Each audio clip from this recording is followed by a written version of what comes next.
আজকে ক্যালকাটা পুলিশ যাদেরকে গ্রেপ্তার করেছে মূল দাবি আমি মনে করি ক্যালকাটা পুলিশের উচিত তাদেরকে গ্রেপ্তার করা, যারা তাদের মানবন্ধনে গালাগালি করে, তাদেরকে গ্রেপ্তার করা, যারা চুরি করে, যারা ডাকাতি করে তাদেরকে গ্রেপ্তার করা নয়, যারা নৈতিক আন্দোলন করে, দাবি আদায়ের আন্দোলন করে, সংখ্যালঘুদের জন্য কথা বলে, পিছিয়ে পড়া জাতির জন্য কথা বলে। পুলিশ বলছে পশ্চিমবঙ্গ জুড়ে বৃহত্তর আন্দোলন হবে এবং এই মমতা বন্দ্যোপাধ্যায় মনে করেন পশ্চিমবঙ্গে আন্দোলন করার অধিকার শুধুমাত্র তার, পশ্চিমবঙ্গে আন্দোলন করার অধিকার শুধুমাত্র শাসক দলের। যখনই কোনো পিছিয়ে পড়া শ্রেণীর মানুষেরা, যখনই সংখ্যালঘুরা আন্দোলন করতে চায় তাদেরকে ডিটেইন করে, তাদেরকে গ্রেপ্তার করে। আমরা এই পশ্চিমবঙ্গের মাটিতে মমতা বন্দ্যোপাধ্যায়ের মাটিতে দাঁড়িয়ে দিতে চাই আগামী দিনে আপনার মাটিতে দাঁড়িয়ে, আপনার শহরে দাঁড়িয়ে, ওই মেট্রো চ্যানেলে দাঁড়িয়ে গভর্নমেন্ট হবে এবং আমরা দেখিয়ে দেবো কীভাবে আন্দোলন করতে হবে। আর যে পুলিশ আমাদের সিনিয়রদের তাকে শাসন করতে হবে এবং ক্যালকাটা পুলিশ কাজ করতে হবে। কাজ করলে একজন নৈতিক বিধায়ক, একজন নৈতিক এমএলএ তার উপরে জীবনে আপনার অ্যাটাক হতে পারে না, তাকে এই প্রাথমিকভাবে অত্যাচার করতে পারে না। এবং আমি মনে করি এই পুলিশ সম্পূর্ণভাবে শাসক দলের পেছনে।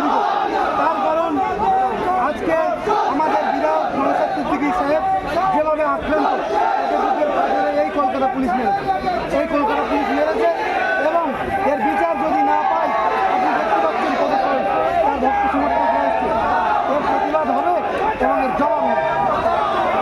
আমার নাম শামসুদ্দিন মন্ডল, আমি আলিয়া ইউনিভার্সিটি স্টুডেন্ট ফ্রন্টের জেনারেল সেক্রেটারি।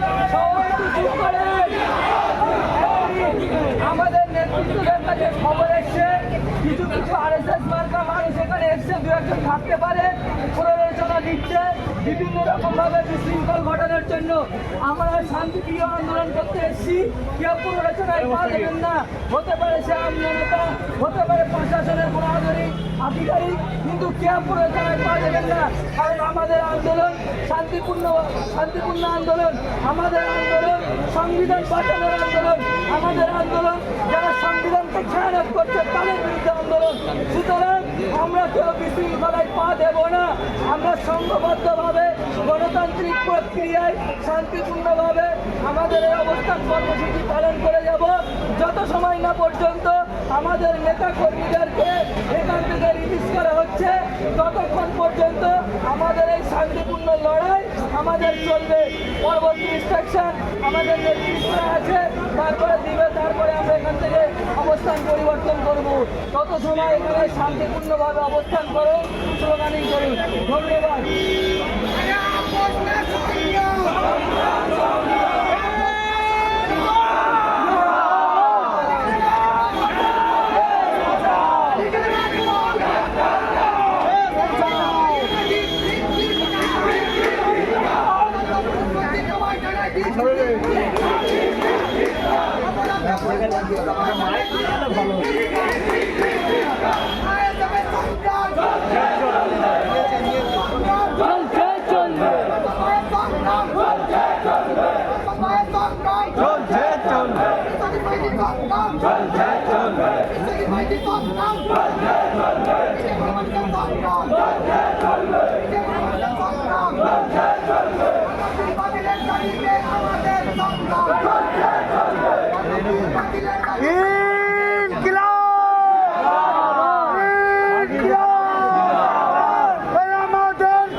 চলছে চলবে, আমাদের লড়াই চলছে চলবে, লড়াই চলছে চলবে,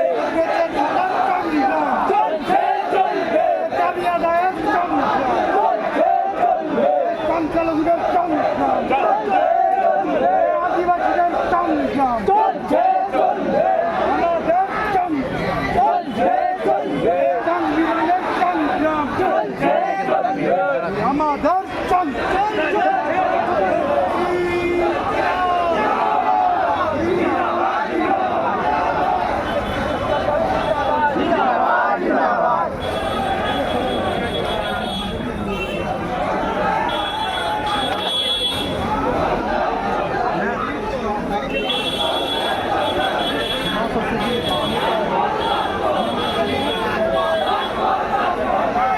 আপনারা যারা যাতায়াতের রাস্তাটা পরিষ্কার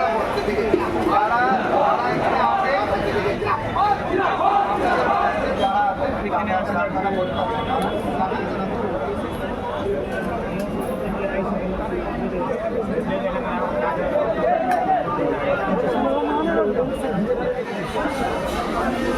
তোমার একদিন করো এই তুমি করো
অবশ্যই কালকে আপনারা দেখবেন আমরা সুস্থভাবে আন্দোলন করেছি। কোনো নেতা কোনো কর্মী কোনো পুলিশের গায়ে হাত দেওয়াটা দূরের কথা, আমাদের যে নেতা কর্মীদের যে ভাড়াটা দিয়েছে সরকারি সম্পত্তির উপরে আঘাত নিয়ে এসছে। কোনো ক্যামেরাম্যান এতগুলো মিডিয়া আছে বা সিসিটিভি আছে, কেউ দেখাতে পারবে না কোনো সরকারি সম্পত্তির উপরে আমাদের কোনো নেতা কর্মী আঘাত করেছে। কিন্তু সেই ধারা তারা মিথ্যাভাবে দিয়েছে। পুলিশ করছে মানুষদেরকে, আমাদের এই সংবাদ আছে ইচ্ছা করে পুলিশ সাধারণ মানুষদেরকে। তো আরএসএসের লোক ঢুকলে আমাদের উত্তেজিত করে বিশৃঙ্খলা করতে চাইছে, কারণ তারা মিথ্যা খেয়ে দিয়েছে। মিথ্যা দেওয়ার জন্য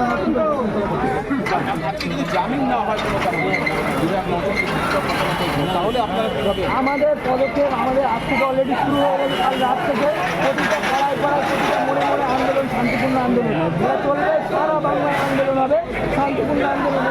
কলকাতার রাজপথেও আমরা আজ থেকে আন্দোলন